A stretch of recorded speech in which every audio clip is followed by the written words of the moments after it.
بسم الله الرحمن الرحیم. اول راځو پاراګراف ته.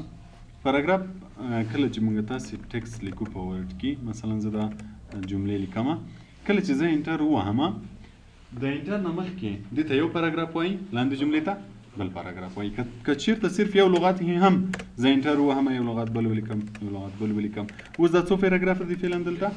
3 پاراګراف دي. هر وخت چې موږ انټر ووهو پاراګراف اضافه کیږي. او که چېرته انټر ونه ووهو ختم داسې دوامداره ولیکو. اوس مثلا زه دغه پاراګراف لږ همداسې اوږدوم ورپسې نه.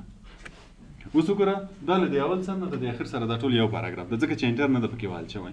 نو له دې ځای نه تر دې ځای دا یو پاراګراف ده، دا بل پاراګراف ده، او دا بل پاراګراف ده. کله چې موږ انټر ووهو انټر پاراګراف چینجوي. که غواړئ چې علامې درته وښیي نو بیا موږ دا شو مارکس کلیک کوو، موږ ته علامې ښیي. دغه علامه چې ده د پاراګراف ته د اخر کې چې راغلی. نو که ورته پام وشي له دې ځای نه تر دې ځای وینې علامه هېڅ نشته، په دغه ځای کې علامه ده. دا مطلب چې دا ټول یو پاراګراف شو، دا بل پاراګراف شو او دا بل پاراګراف شو. زه به انټر ووهم، دلته به یو څو جملې نورې ولیکم، دا به دویم پاراګراف شي، او دلته به یو څو جملې نورې ولیکم، دا به بل پاراګراف شي. اوس په دې ځای کې څو پاراګراف لرم؟ 3 دا دي، 4 5. دغه انټر دغه خپل هم یو پاراګراف ده. دغه علامې چې دي دا که موږ غواړو پرنټېږي، که ونه غواړو نه پرنټېږي، صرف د معلومات په خاطر چې دلته درته ښکاره شي. خو فعلا به یې ایسته کړمه ځکه چې موږ ته معلوم شو چې دا هم پاراګراف ده، دا هم پاراګراف ده، او دا هم پاراګراف ده. کله چې موږ تاسو یو پاراګراف کې تغییرات راولو، اوس مثلا زه دغه پاراګراف کې تغییرات راولم، فقط کرسر پکې ږدو. کرسر چې م کېښودو چې هر تغییر راولم، مثلا الاینمنټ یې چینجوم، لیفټ رایټ سنټر، د ټول پاراګراف چینجېږي. مثلا فاونټس یا نمبرینګ ورکوم، ګوره دغه پاراګراف د هر لاین وینې جدا جدا نه کېږي، ولې نه کېږي؟ ځکه چې ټول یو پاراګراف ده. نو هر تغییر چې راولو ټول پاراګراف کې راځي. نو دلته موږ تاسو انډنټ لرو، دې ته انډنټ وایي، ډیکریز انډنټ، انکریز انډنټ. مثلا دغه یو پاراګراف زه غواړم چې نظر د نورو پاراګرافو ته لږ مخکې شروع شي، نو کرسر به دې پکې ښیي، له دې ځای نه انکریز کوئ. کله چې انکریز کوئ دا نظر نورو ته مخته شروع کېږي. که بیرته فاصله راکمئ بیرته فاصله کمیږي. بل پکې لاین نمبر لرو، که چېرته غواړئ چې دا لاین نمبر یې لږ زیات شي، له دې ځای نه لاینز نمبر هغه لاین سپیسینګ یې زیاتوی شي. ګوره چې څومره موږ زیاتوو وبښئ لاین نمبر نه لاین سپیسینګ، نو له دې ځای نه لاین سپیسینګ زیاتولی شي. وینئ څومره زیاتوي. او له دې ځای نه موږ هم کولی شو لاین سپیسینګ نه. اوس ګوره زیاتې 3 ده، بیا 2.5 ده، بیا 2 ده. نو که چېرې موږ لاین سپیسینګ آپشن کلیک کړو، دلته موږ لاین سپیسینګ آپشن لرو. وینئ ملټیپل لرو، ایګزیکټلی لرو. هر یو چې کلیک کوئ دلته ګوره شماره ورکوي چې تر څو پورې ده. اوس مثلا که ملټیپل کلیک کوئ وینئ 3 ده. که غواړئ چې له 3 نه زیات شي دلته به دغه عدد زیاتوي. اوس ګوره 4 شو، چې اوکې کوم د 2 لاین سپیسینګ 4 کېږي. نو دلته لاین سپیسینګ ده، که کله د کوم پاراګراف لاین سپیسینګ غوښتل چې زیاتې کړي، له دې ځای نه زیاتولی شي. او بل ایډ او ریموو پاراګراف ده. ګوره ایډ سپیس بیفور پاراګراف. که غواړئ چې لږ فاصله د دې پاراګراف سره ور واچوئ، له دې مخکیني پاراګراف سره، ګوره چې کله دا کلیک کوئ له دې مخکیني پاراګراف سره لږ فاصله ور زیاتې کېږي. اډ معنا ور اضافه یې کړه. نو ګوره چې کله دا ور کلیک کوو اضافه کېږي. او دا بل لاندې پاراګراف سره لږ فاصله ختموي. دا ایډ ده، دا ریموو ده. اډ مطلب ور اضافه یې کړه، ریموو مطلب ترې ختمه یې کړه. بیفور پاراګراف له دې مخکیني پاراګراف سره لږ فاصله ور اضافه کړه، او له لاندني پاراګراف سره یې فاصله لږ کمه کړه. دې ته لاین سپیسینګ وایي. بل که چېرته موږ کوم پاراګراف سلیکټ کړی وي، اوس مثلا دا پاراګراف ته یم کرسر پکې ایښی یم سلیکټ کړی، که غواړئ چې له دې ځای نه ورته چوکاټ ورکولی شي. اوس مثلا زه لاندې یو لاین ورکوم په سر، یا لیفټ یا رایټ، یا مکمل چوکاټ ورکوم، چوکاټ ورکولی شم. له دې ځای نه کولی شي چوکاټ ورته ورکوي. دا بیا ټیبلز لپاره وروسته هم وایي. فعلا بارډرز همدومره وایي چې که چېرته غواړئ چې چوکاټ یا بارډرز ورکړي، له دې ځای نه ورته ورکولی شي. او له دې ځای نه بیا رنګ ورکولی شي. که چېرته غواړئ چې همدا چوکاټ یا همدا بارډرز دی شاته یو رنګ ولري، نو هر رنګ چې کلیک کړي هماغه رنګ به بیا ولري. بل په دې ځای کې ډایرکشن لرو. ډایرکشن چې ده موږ تاسې چې کله په مختلفو ژبو خط لیکو د هغه لپاره ډېر زیات مهم ده. مثلا موږ پښتو او انګلیسي خط مکس لیکو.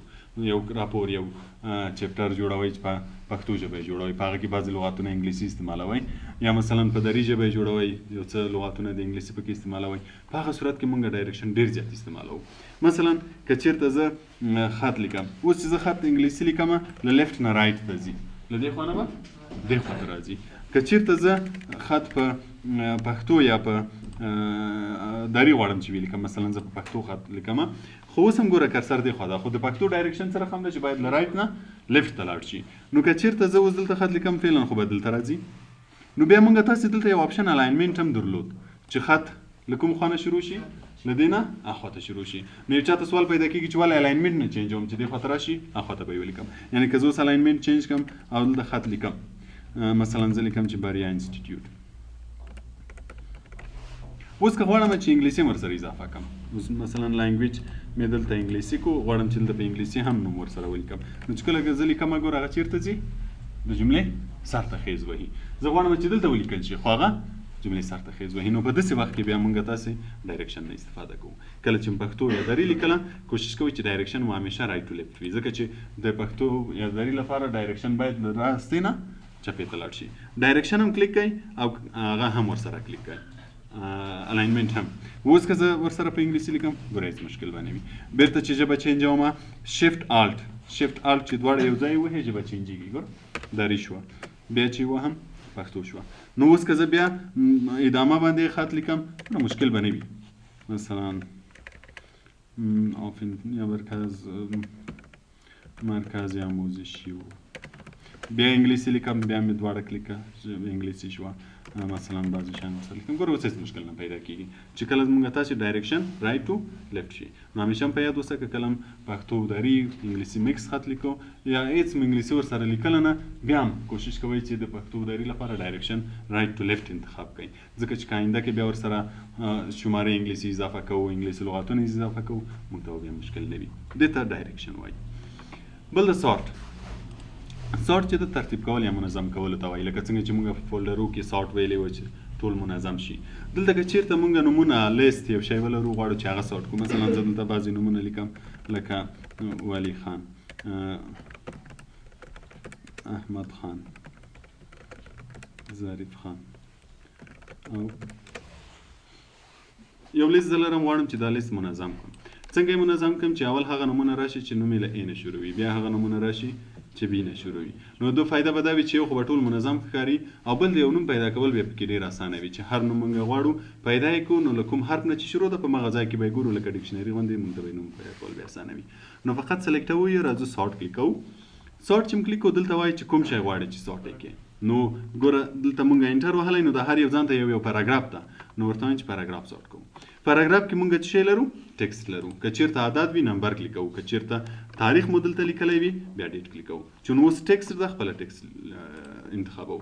که چېرې موږ عدد سلیکټ کړی وي دلته غواړو چې عدد سارټ کړو، په هغه صورت کې دا خپله نمبر ته چینجېږي، خو که چینج نه وي موږ تاسې باید چینج کړو. فعلا ټکسټ ده. اسینډینګ یې غواړي که ډیسینډینګ؟ اسینډینګ مطلب له ا نه تر ځای ته پورې، ډیسینډینګ مطلب له ځای نه تر ا پورې. اوس که زه اسینډینګ کوم اوکې کومه، نو ګوره له ا نه به شروع شي تر ځای ته، دا لیست به ټول منظم شي، هر څومره چې وي ټول به دلته منظم کوي. دې ته سارټ وایي. دا وروستني اپشنونه یې موږ زیات د ټیبل لپاره استعمالوو چې بیا کله ټیبل ته ورسېدو هلته سارټ بیا هم لرو، هلته بیا له خیره وګورو. او شو مارکس خو درته معلوم شو. بل راځو سټایلز ته. سټایل په ورډ کې ډېر زیات مهم دی. سټایل موږ د دوو مقصدو لپاره استعمالوو. یو چې کله موږ تاسې یو پاراګراف یو چپټر جوړوو د هغو د عناوینو لپاره، کوم موضوعات عناوین چې وي هغو لپاره موږ همیشه سټایل نه استفاده کوو. نو سټایل نه چې استفاده وکړو دوی فایدې به ولري. یو چې کله فهرست جوړوو، اوس مثلا زه دلته یو راپور جوړوم په هغه کې 30 موضوعګانې دي، عناوین دي، نو که چېرته زه سټایل ورکمه هر یوه ته، نو چې کله زه فهرست جوړوم مایکروسافټ ورډ ما ته خپله فهرست جوړوي، هغه مضامینو نومونه خپله راته لیکي چې دغه مضمون ده په دغه صفحه کې، دغه مضمون ده په دغه صفحه کې. په هغه صورت کې راته جوړوي چې موږ تاسې څه شی ولرو؟ سټایلز ولرو. کوم سټایلز نه یې ورکړي بیا نه راته جوړوي. او بل کولی څه ده؟ بل کولی دا ده چې مثلا زه په دې پاراګراف کې 30 عناوین لرم، زه غواړم چې ټول یو ډیزاین راشي. نو که چېرته زه هر یو مثلا دغه ځای کې دا عنوان ده، زه دا سلیکټوم، له دې ځای نه یې فونټ سایز غټوم، مثلا زه دغسې یو سټایل غواړم چې سایز یې 18 وي، بولډ وي، رنګ یې سور وي، فونټ یې یو بل فونټ وي. نو زه ډېر عناوین لرم، زه غواړم چې هر یو دغسې شي. نو که زه هر یو جدا جدا انتخابوم، مثلا دا مې چینج کو، بیا دا چینجوم، بیا له دې ځایه فونټ، بیا رنګ، بیا بل داسې به څومره ډېر وخت ونیسي. نو اسانه طریقه به یې څه شی وي؟ سټایل به وي. موږ به دلته یو سټایل جوړ کړو، همدغه سټایل چې هر یوه ته ورکوو اسانه بور باندې اپلای کېږي. دویم وار چې تغییر پکې راولو هم به ډېر اسانه وي. مثلا زه یو نوی صفحه به واخلم، کنټرول ان به ووهم چې نوی فایل راشي، زه یو راپور جوړوم یا مثلا یو چپټر جوړوم. په دې چپټر کې د سی آی ټي په هکله مثلا اول د وینډوز معلومات لیکم، دلته مې وینډوز معلومات ولیکل. کله چې بله صفحه راولئ کنټرول انټر وهئ، کنټرول انټر بله صفحه اضافه کوي. څو صفحې شوې اوس؟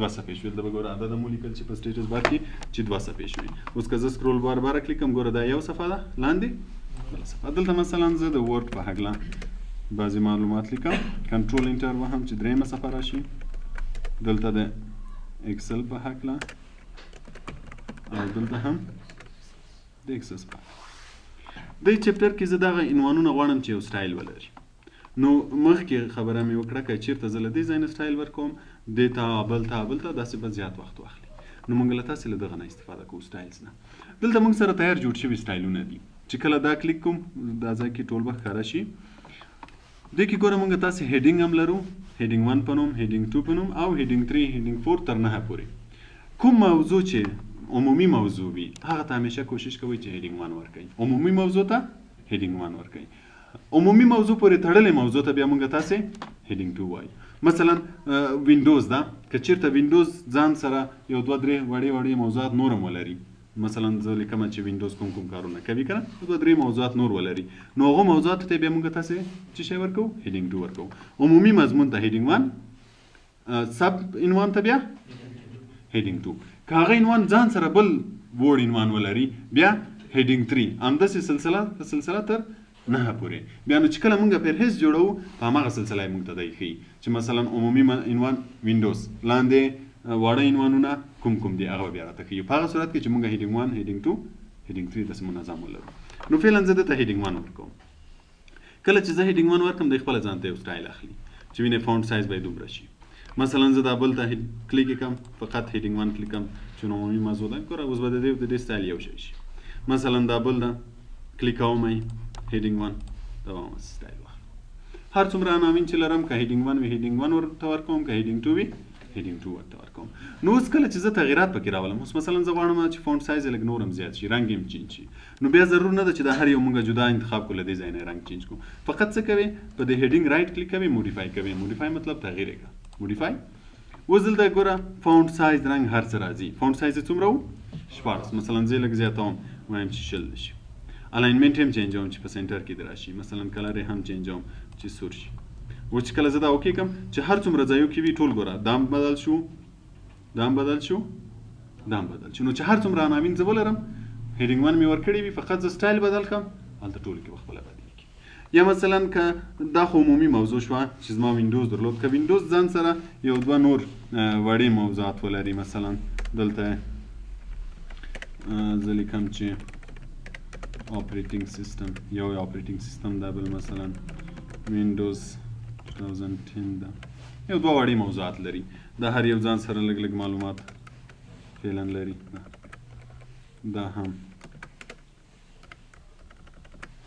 دا موضوعات مربوط د چا دي د وینډوز نو بیا به دلته هیډینګ 2 ورکوو ورزه دا کلیک کوم هیډینګ 2 به کلیک کوم دا بل به هم کلیک کوم هیډینګ 2 ګوره اوس هیډینګ 3 خپله را پیدا شو کله چې یو شي ته هیډینګ 3 ورکوو هیډینګ 4 خپله را پیدا کېږي نو اوس چې کله زه فهرست جوړوم اول عنوان به وینډوز لیکلی وي تر لاندې به یې کوم عناوین لیکل شوي وي دا او دا د سلک فاصله به یې ورکړې ده چې کله موږ فهرست ته ورسېږو بیا درته معلومیږي نو که چېرته زه اوس په دې هیډینګ 2 کې دا کوم سټایلونه چې هیډینګ 2 لري په هغو کې تغیرات راولم په همدو کې هم راسن رایټ کلیک موډیفای چې هر تغییر راولي اوس مثلا زه رنګ ورته بدلوم چې کله زه دا اوکې کړم چې هر څومره هیډینګ 2 ولرم د ټولو سټایل به چینجېږي نو دې ته سټایلز وایي که کله غواړې چې دې نه سټایل ختم شي کلیک یې کوه په دې ځای کې د اول نارمل پاراګراف کلیک کوه سټایل به ختم شي دې شي ته سټایلز وایي بیا چې کله موږ تاسو فهرست ته ورسېدو فهرست کې دا شی بیا تکراریږي نو اوس یې فعلا داسې زده کړئ چې که چېرته موږ عناوین لرو نو سټایلز به که چېرته سټایلز ورته ورکړو نو ښه والی به یې دا وي چې موږ هر وخت په سټایل کې تغییر راولو په دو کې به تغییرات خپل اتومات راځي مثلا زه بیا تغییر پکې راولم هلته یې موډیفای کوم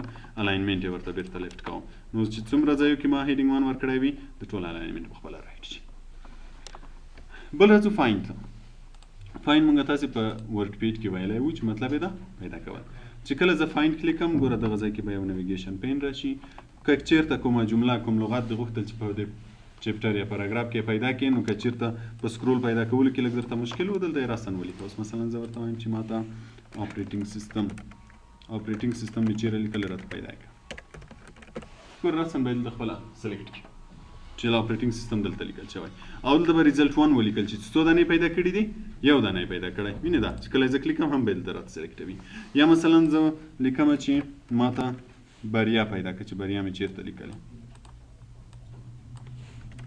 بریا اوس وګوره بریا څو ځایه پیدا کړې ده اته اتیا ځای هر یو چې کلیک کوي ګوره هماغه ځای ته به ځي وینې دلته خپله به یې سلیکټوي دلته او ټول یې سلیکټ کړي دي نو دې شي ته فایند وایي کله کوم یو لغات یو جمله پیدا کوله صرف دلته یې ولیکئ خپله به یې راته پیدا کړي بل دلته موږ ایډوانس فایند لرو کله چې دا نقطه کلیک کوو ایډوانس فایند یې داسې ده لکه ورډ پیډ کې چې وو دلته ګوره اول وایي چې فایند واټ څه شی غواړي چې پیدا یې کړي نو دلته به یې لیکې مثلا زه ورته وایم چې ماته وینډوز پیدا کړه چې کله زه فایند نیکسټ کلیک کوم ګوره دی به انتخاب کړي چې دغه فایند نیکسټ بل راته پیدا کړه وایي له سره شروع کړئ له دې نه وروسته نور نشته غواړي چې له سره شروع کړئ ځان هو نو له سره به شروع کړي چې یو وینډوز دغه ده فایند نیکسټ بل راته پیدا کړه بل فایند نیکسټ بل به راته پیدا کړي هر څومره چې لیکلي وي ټول به پیدا کړي یا مثلا لیکمه چې بریا راته پیدا کړه فایند ګوره دا یې پیدا کړو فایند نیکسټ بل راته پیدا کړه فایند نیکسټ هر څومره چې فایند نیکسټ وهې هغومره یې درته پیدا کوي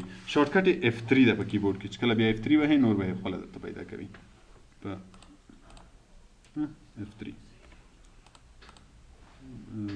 څه تخنیکي مشکل لري خو چې کله F3 وهې نور به یې درته پیدا کوي دې ته فایند وایي بل په فایند کې موږ تاسې ریپلیس لرو دلته هم ریپلیس شته خو دلته که دا کلیک کې په دې ځای کې هم موږ تاسې ریپلیس لرو ریپلیس مطلب بدلول کله که غواړئ چې یو جمله په بلې جملې باندې بدل کړي مثلا زه غواړم چې د انسټیټیوټ په ایجوکیشنل باندې بدل کړم نو څو ځای لیکلی ډېر زیاتو ځایو کې لیکل شوی که چېرته زه هر یو جدا جدا بدلوم مثلا دلته راځم بدلوم بل ته ځم بدلوم داسې امکان لري ډېر وخت ونیسي نو اسانه لارې موږ تاسې له څه شي نه استفاده کوو له ریپلیس نه یا له فایند نه ورځئ یا راسن له دې ځای نه یې کلیکوئ دلته ګوره لیکل شوي فایند واټ اول به یې پیدا کړئ کوم شی غواړئ چې پیدا کړي نو زه ورته وایم چې ما ته انسټیټیوټ پیدا کړه اول یې فایند کړه چې دلته انتخاب شي ګوره دا د انتخاب یې کړو ریپلیس وید په څه شی بدلوي مثلا زه ورته وایم چې په ایجوکیشنل یې بدل کوم یو بدل کړه دا کوم یو چې انتخاب ده او که ټول که صرف دغه یو بدلوي ریپلیس کلیک کړه ګوره هماغه یو به بدل شي او بیا به بل انتخاب کړي چې که غواړې دا هم بدل کړي ریپلیس چې کلیک کوي یو به درته بدلوي او که غواړم چې عموما ټول په یو بدل شي ریپلیس آل چې کله زه ریپلیس آل کلیک کوم دی به راته وایي چې څو دانې مې درته بدل کړو دومره دانې مې بدل کړو چې یو کې کوم ګوره کوم ځای کې چې انسټیټیوټ اوس به ایجوکیشنل شوی وي دې ته ریپلیس وایي نو که کله غواړئ چې یو جمله یو لغت یوې نه په بلې باندې بدل کړئ نو بیا به ریپلیس نه استفاده کوئ بل په دې ځای کې موږ ګو ټو لرو ګو ټو مطلب تلل چیرته ځي په دې ځای کې اول موږ پیج لرو چې که غواړئ پیج ته لاړ شئ ټولې موږ تاسې څو صفحې لرو 4 صفحې لرو او کرسر هم په اوله صفحه کې ده نو که غواړئ کوم بلې صفحې ته لاړ شئ مثلا زه وایم درېیمې صفحې ته لاړ شه نو چې زه درې ولیکم ګوټ یې کړم راسن به درېیمې صفحې ته ځي که چېرې موږ تاسې ډېرې صفحې ولرو 200 250 کتاب مو لیکلی وي نو که هرې صفحې ته تلئ له دې ځای نه به اسانه ورځئ شارټکټ یې کنټرول جي چې کله کنټرول جي وایې ګوټو راځي مثلا زه وایم چې اولې صفحې ته لاړ شه ګوټو به کلیک کړم اولې صفحې ته به لاړ شي نو دا صفحې ته په هغه صورت کې ځي چې موږ هلته پیج کلیک کړی وي دلته بعضې نور موضوعات دي چې سیکشن شو